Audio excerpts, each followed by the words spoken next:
বিশ্ববিদ্যালয় এই দেশের সর্বোচ্চ বিদ্যাপীঠ, জ্ঞান, রাজনীতি আর প্রতিবাদের প্রতীক। কিন্তু এই ক্যাম্পাসে কি নীরবে চলছে চাঁদাবাজির রাজনীতি? আজ আমরা জানব তথ্য ফাঁসের অভিযোগ এনে কিভাবে আগুনে পুড়িয়ে দেওয়া হলো একটি দোকান। ঘটনার সূত্রপাত 21 ডিসেম্বর 2025। ডাকসু সদস্য সর্বমিত্র চাকমা ও প্রক্টোরিয়াল টিম ঢাকা বিশ্ববিদ্যালয়ের লাইব্রেরি সংলগ্ন গেট থেকে বেশ কয়েকটি অবৈধ স্ট্রিট ফুড কার্ট জব্দ করে। জব্দকৃত দোকানগুলোর মধ্যে একটির দোকানদার ছিল হাসান নামের এক ব্যক্তি। হাসান নিজেকে দোকানের কর্মচারী পরিচয় দেন এবং দোকানের মালিক হিসেবে দুইজনের নাম জানান। আজকে ফার্স্ট লাগাইছি না, আমি মনে করেন বন্ধ করে যাওয়ার পরে কথা হবে কেমনে টাকাটা কত দিয়ে লাগবে না লাগবে। তখন যদি আমার দেখতেছি আমার প্রশ্নের কোনো তখন বলেন আমি দোকান লাগাবো,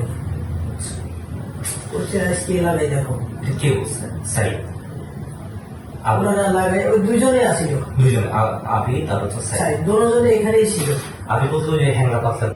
তারা হলেন বিজয় 71 হলের 2022-23 সেশনের শিক্ষার্থী ও হল ছাত্রদলের যুগ্ম আহ্বায়ক সৈয়দ হাসান সাদ এবং অন্যজন জহুরুল হক হলের 2022-23 সেশনের শিক্ষার্থী আবিদ আবদুল্লাহ।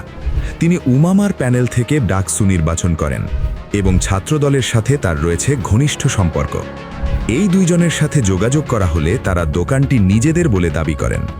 অল্প সময়ের মধ্যেই আবিদ আবদুল্লাহ ডাকসু কার্যালয়ে উপস্থিত হন বিষয়টির সমাধানের উদ্দেশ্যে। তবে এর মধ্যে দোকানদার হাসান ডাকসু প্রতিনিধির কাছে স্বীকার করেন সেদিনই তিনি আবিদ আবদুল্লাহ ও সৈয়দ হাসান সাদের আশ্রয়ে এই দোকানটি বসিয়েছেন। দোকান পুরোপুরি বসানো হলে লাভের টাকা হিসেব করে তাদের ভাগ দিতে হবে বলে জানান হাসান। হাসানের ভাই ইমরান এই দোকানসহ আরও কয়েকটি দোকানের মূল মালিক। ছাত্রদল নেতা সাদের আশ্রয়ে তিনি এসব দোকান বসান। আমার সাথে কত হয়েছে 4-5 দিন হেরা চালান টালান দিয়ে ব্যবসা করবো, হেরা ব্যবসাটা কইরা যদি দোকানটা ঠিক হয় তখন আমারে বুঝাই দিব, কারণ হেদের পক্ষে দোকান করা সম্ভব না। একটা লোক হেরা জীবনের দোকানে 2-3 ঘন্টা খাড়াই থাকার মতো লোক নেই, সেটা যেটা যার হেদের হচ্ছে পড়াশোনা, হেদের হচ্ছে ওইটা। এরা দোকানের ভিতরে একটা জায়গায় 3 ঘন্টা খাড়াই থাকে, জীবনও থাকবে না। হেরা চাইতেছে যে আপনার 4-5 দিন ধরেন 4-5 দিন হেরা করে কোন রকম দোকানটা গুজগাছ করে দিয়ে মানে যাতে আমরা না উঠাই, সবকিছু করার পরে লাগলে আমার যে তখন তো একটা যে কোনো কথা বইলেই দিব, মাগনা দিবে না, তখন তো 500-1000 তো নিবে, আমার 1 টাকা না তখন তো নিবে। কিন্তু কত হচ্ছে এটা, কিন্তু এই ফার্স্ট টাইম আপনি যারাই জিজ্ঞান, আমি আমার জীবনে এই কাজটা কেন করছি জানেন? আমি আপনাদের খোলাখালি বলি, দোকান করে রুবেলের চাস্তো ভাই, দোকান আর একটা দোকান বসা দিয়েছে রুবেল রাব্বিরে দিয়া, সম্ভবত আমি যেটুকু শুনছি, আমি কোনদিন কেউ বলতে পরে। কিন্তু যখন একটা রাত্রে 15 মানুষ সামনে সবাই সামনে আমাকে অপমানি করছে, আমাকে আর কয়েকজন দিয়ে দোকান নিয়ে, আমি এখানে দৌড়াতো না শোনাতো না, আপনারা দুজন স্বাস্থ্য থাকতো ভাই ঝামেলা কেন আমি গাড়ি গেলে শুনুন। পরে এই জিদ্দে হেরা যখন কইছে পরে আমি রাজি হয়েছি, আমি ঠিক আছে আমার গাড়ির উপরে রয়েছে লোক। অন্যদিকে রুবেল নামে আরেক দোকান মালিকের তত্ত্বাবধানে চলে বেশ কয়েকটি দোকান। প্রক্টোরিয়াল টিম ও ডাকসুর অনুসন্ধান সংক্রান্ত কাজে সর্বমিত্র চাকমা রুবেলের সাথে যোগাযোগ করেছিলেন। এর প্রেক্ষিতে সাদের আশ্রয়ে গড়ে ওঠা দোকানের মালিক ইমরান ছাত্রদল নেতা সাদ ও আবিদ আবদুল্লার কাছে রুবেলের নামে অভিযোগ করেন। ইমরান তাদেরকে বলেন রুবেলই ছাত্রদলের চাঁদাবাজির তথ্য ডাকসুকে দিয়েছে।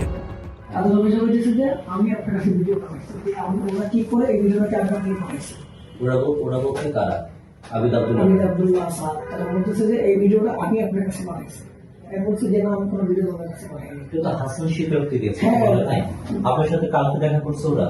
কালকে আমার দোকানে এসে ছিল ভাইটা দোকান করে ওদের ধমক দিছে, দোকান ভেঙে ফেলবে, খোলা ফেলবে, করবে, সেটা বলে হুমকি দামকি দিয়ে গেছে। কথা হয়েছে যে এই 3 বছর চলে আসবে, তারপরে বুঝে কে বলছে? ওরাই বলে নির্বাচন চলে আসতেছে, আমরা একটু থাকবো। গতকালকে কখন বলছে? এখানে গতকালকে বলছে আমার দোকান টাকা করছে, আমি তো সামনে গতকালকে দোকান ওরা আটকাইছে। আর ইমরানের এই উস্কানিতে ক্ষুব্ধ হয়ে ছাত্রদল নেতা সাদ ও তার সঙ্গী আবিদ আবদুল্লাহ সহ তাদের ছেলেপেলেরা রুবেলের দোকানে হামলা করে।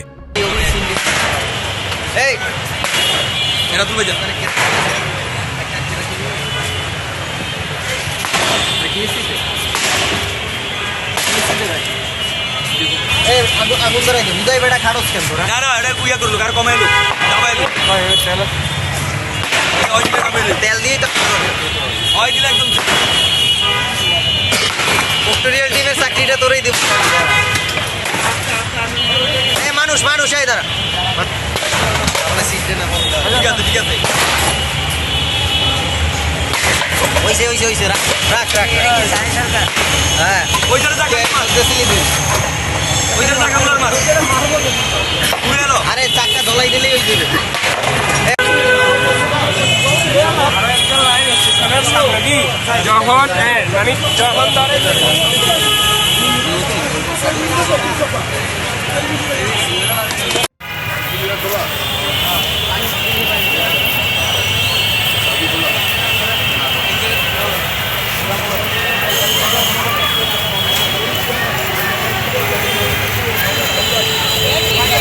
ঢাকা বিশ্ববিদ্যালয়ের টিএসসি এলাকায় রুবেলের দোকানে আগুনও দেওয়া হয়। প্রত্যক্ষদর্শীদের ভাষ্যমতে আবিদ ও সাদের লোকজন দোকানটি পুড়িয়ে দেয়। দোকান পুড়িয়ে দেওয়ার সময় তাদেরকে একটি ফোনে কথা বলতে দেখা যায়। ফোন কলে অপর পাশ থেকে বলা হয় পুড়িয়ে দাও। আগুন ধরাই দে বুঝাই বেটা খারস কেন তোরা এই সময় তারা রুবেলকে গালাগালি করে এবং বলতে থাকে, তুমি ডাকসুতে গিয়ে কি বলে আসো? আমি আমার দোকান বসাতে পারি না, তুমি বসাও কেমনে? প্রক্টোরিয়াল টিম আগুনে দোকান পুড়িয়ে দেওয়ার ঘটনায় জড়িতদের পরিচয় সংগ্রহ করেন। তাদের মধ্যে রয়েছেন বিজয় ৭১ হল ছাত্রদলের যুগ্ম আহ্বায়ক সৈয়দ হাসান সাদ, জহুরুল হক হলের আবিদ আবদুল্লাহ, রাতুল চাইনিজ ল্যাঙ্গুয়েজ ২২-২৩ সেশন, কাউসার মাহমুদ ফার্সি ২২-২৩ সেশন এবং সানি সরকার রাষ্ট্রবিজ্ঞান ২২-২৩ সেশন সহ আরও কয়েকজন। পরবর্তীতে বিষয়টির সুরাহার আশায় ছাত্রদলের কিছু ঊর্ধ্বতন ব্যক্তির সাথে যোগাযোগ করেন দোকান মালিক রুবেল। কিন্তু অভিযোগ রয়েছে বিজয় ৭১ হল ছাত্রদলের নেতা সাদ আবারও তার সঙ্গী আবিদ আবদুল্লাহকে সঙ্গে নিয়ে রুবেলকে ডেকে হুমকি দেন। তাকে বলা হয় আবার দোকান বসালে আবারও আগুনে জ্বালিয়ে দেওয়া হবে। এইভাবেই অভিযোগ উঠেছে চাঁদা দিতে রাজি না হলে অথবা চাঁদাবাজির বিরুদ্ধে কোনো তথ্য দিলে ভয়ভীতি, হুমকি এবং জ্বালাও পোড়াওর মাধ্যমে ঢাকা বিশ্ববিদ্যালয়ে দোকান দখলের রাজনীতি চলছে। প্রশ্ন একটাই, এই ঘটনার বিচার কি আদৌ হবে, নাকি নীরবতাই হয়ে থাকবে সবচেয়ে বড় অপরাধ আর রাজনৈতিক প্রভাব খাটিয়ে শিক্ষাঙ্গনে চলবে চাঁদাবাজি?